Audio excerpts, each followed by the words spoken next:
삶을 살다 보면 누구나 자신보다 훨씬 크고 강력한 문제 앞에 서게 됩니다. 해결할 수 없을 것 같은 재정 문제, 도저히 이길 수 없을 것 같은 질병, 극복할 수 없을 것 같은 관계의 벽, 벗어날 수 없을 것 같은 두려움. 이런 순간 우리는 스스로에게 묻습니다.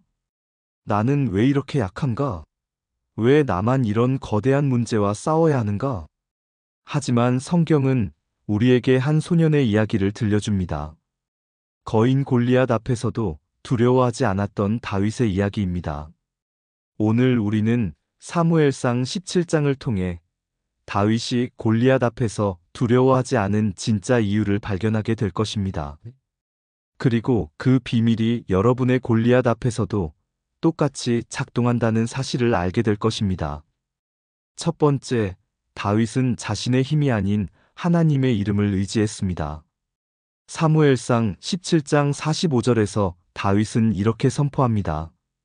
너는 칼과 창과 단창으로 내게 오거니와 나는 만군의 여호와의 이름, 곧 내가 모욕하는 이스라엘 군대의 하나님의 이름으로 내게 가노라.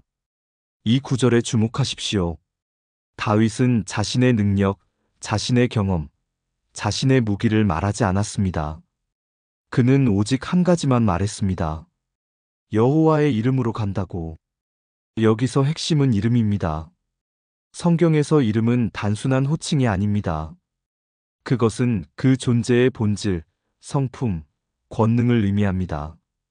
다윗이 여호와의 이름으로 간다는 것은 하나님의 전능하심, 신실하심, 살아계심을 의지한다는 뜻입니다.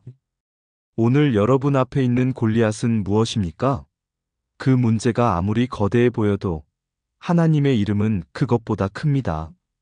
지금 이 순간 여러분도 다윗처럼 고백하십시오. 나는 여호와의 이름으로 이 문제 앞에 서 있다. 이 고백을 하루에 7번 반복하십시오. 아침에 일어날 때, 문제를 마주할 때, 두려움이 밀려올 때, 잠들기 전에 나는 여호와의 이름으로 이 문제 앞에 서 있다. 이 고백이 여러분의 입술에서 마음으로, 마음에서 믿음으로 내려갈 때 여러분은 더 이상 혼자가 아닙니다. 두 번째, 다윗은 보이지 않는 곳에서 이미 준비되었습니다. 많은 사람들이 놓치는 부분이 있습니다. 다윗이 골리앗을 이긴 것은 그날 갑자기 생긴 능력이 아니었습니다.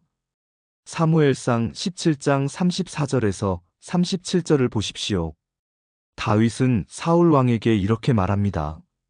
주의 종이 아버지의 양을 칠 때에 사자나 곰이 와서 양떼에서 새끼를 물어가면 내가 따라가서 그것을 치고 그 입에서 새끼를 건져내었고 그것이 일어나 나를 해하고자 하면 내가 그 수염을 잡고 그것을 쳐 죽였나이다.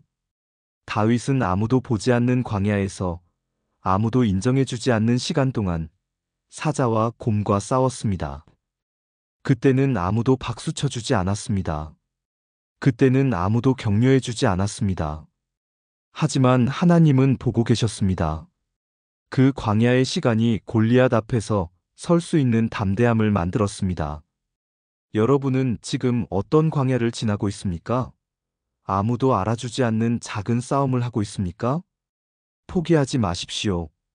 그 작은 싸움에서의 승리가 여러분을 준비시키고 있습니다. 지금 이 순간의 작은 순종, 작은 믿음, 작은 승리가 모여서 여러분은 더 큰 골리앗 앞에 설 수 있게 됩니다. 오늘 하루 작은 승리를 경험하십시오. 아침에 일어나 기도하는 것, 불평 대신 감사를 선택하는 것, 두려움이 와도 말씀을 붙드는 것. 이것이 광야에서의 훈련입니다. 작은 일에 충성하는 자가 큰 일에도 충성합니다. 이 말씀을 7번 반복하십시오. 오늘의 작은 순종이 내일의 큰 승리를 준비하고 있다는 것을 기억하십시오. 세 번째, 다윗은 과거의 신실하심을 기억했습니다. 사무엘상 17장 37절에서 다윗은 이렇게 고백합니다. 여호와께서 나를 사자의 발톱과 곰의 발톱에서 건져내셨은즉 나를 이 블레셋 사람의 손에서도 건져내시리이다. 다윗은 과거에 경험한 하나님의 구원을 기억했습니다. 그리고 그 기억이 현재의 믿음이 되었습니다. 이것이 믿음의 핵심입니다. 과거에 신실하셨던 하나님은 지금도 신실하시고 미래에도 신실하실 것입니다. 여러분도 잠시 멈추고 돌아보십시오. 지금까지 살아오면서 하나님이 여러분을 어떻게 지켜주셨습니까? 어떤 위기에서 건져주셨습니까? 어떤 눈물을 닦아주셨습니까? 그 기억들을 붙드십시오. 그것이 여러분의 믿음을 강하게 만듭니다. 지금 여러분 앞에 있는 문제가 처음 만나는 문제처럼 느껴질 수 있습니다. 하지만 하나님은 처음 만나시는 분이 아닙니다. 그분은 여러분의 과거를 아시고 현재와 함께 하시며 미래를 준비하고 계십니다. 여호와께서 나를 건져내셨은즉 이번에도 건져내시리이다. 이 고백을 7번 반복하십시오. 과거의 신실하심이 현재의 확신이 되고 미래의 소망이 됩니다. 네 번째, 다윗은 자신에게 주어진 것으로 싸웠습니다. 사울 왕은 다윗에게 자신의 갑옷을 입히려 했습니다. 하지만 다윗은 그것을 벗어버렸습니다. 사무엘상 17장 39절과 40절을 보십시오. 다윗이 칼을 갑옷 위에 차고는 익숙하지 않으므로 걸어보려고 하다가 벗고 손에 막대기를 가지고 시내에서 매끄러운 돌 5개를 골라서 자기 목자의 제구 곧 주머니에 넣고 손에 물매를 가지고 블레셋 사람에게로 나아가니라. 다윗은 다른 사람의 방식이 아닌 하나님이 자신에게 주신 방식으로 싸웠습니다.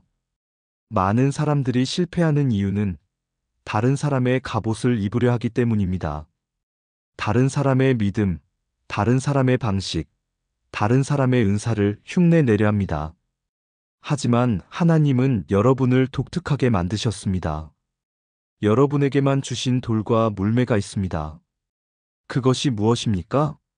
여러분만의 경험, 여러분만의 달란트, 여러분만의 기도 방식일 수 있습니다.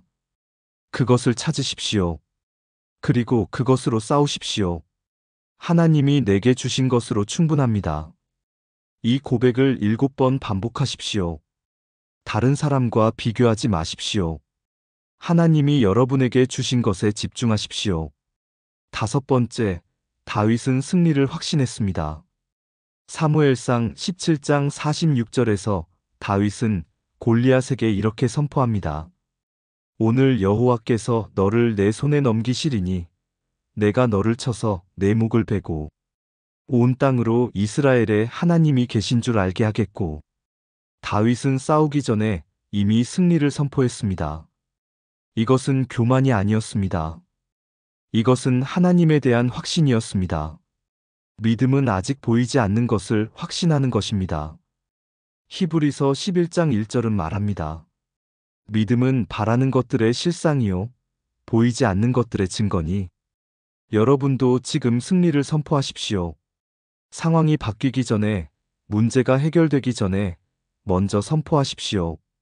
하나님이 나에게 승리를 주실 것입니다. 이것은 긍정적 사고가 아닙니다. 이것은 하나님의 약속에 기반한 믿음의 선포입니다. 여호와께서 이 문제를 내 손에 넘기시리니 내가 승리할 것입니다. 이 고백을 7번 반복하십시오. 아직 보이지 않아도, 아직 느껴지지 않아도 믿음으로 선포하십시오. 실천하십시오. 이제 이 말씀을 어떻게 살아낼 것입니까? 첫째, 매일 아침 일어나서 가장 먼저 이렇게 고백하십시오. 나는 여호와의 이름으로 오늘을 시작합니다.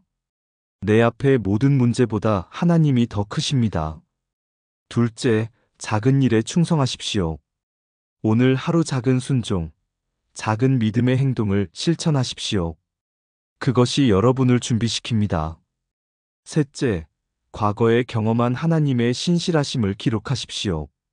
노트에 적으십시오. 그리고 두려울 때마다 그것을 읽으십시오. 넷째, 다른 사람과 비교하지 마십시오. 하나님이 여러분에게 주신 독특한 은사와 방식을 발견하고 사용하십시오.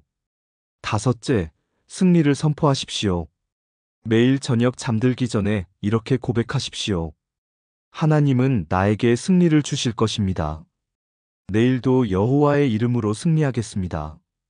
다윗이 골리앗 앞에서 두려워하지 않은 이유는 그의 용기가 대단해서가 아니었습니다. 그의 믿음이 특별해서가 아니었습니다. 그는 단지 하나님의 이름이 모든 문제보다 크다는 것을 알았습니다. 그리고 그 이름을 의지했습니다. 오늘 여러분 앞에 있는 골리앗이 무엇이든 기억하십시오. 하나님의 이름이 그것보다 큽니다. 여러분은 혼자가 아닙니다. 여호와의 이름으로 서 있습니다. 지금 이 순간 다시 한번 고백하십시오. 나는 여호와의 이름으로 이 문제 앞에 섭니다. 하나님이 나와 함께 하심으로 나는 두려워하지 않습니다. 이 고백을 오늘 하루 7번 반복하십시오. 그리고 내일도 모레도 계속하십시오. 그렇게 할 때 여러분은 다윗처럼 골리앗 앞에서도 담대히 설 수 있게 될 것입니다. 하나님의 승리가 여러분의 삶에 임하기를 축복합니다. 아멘.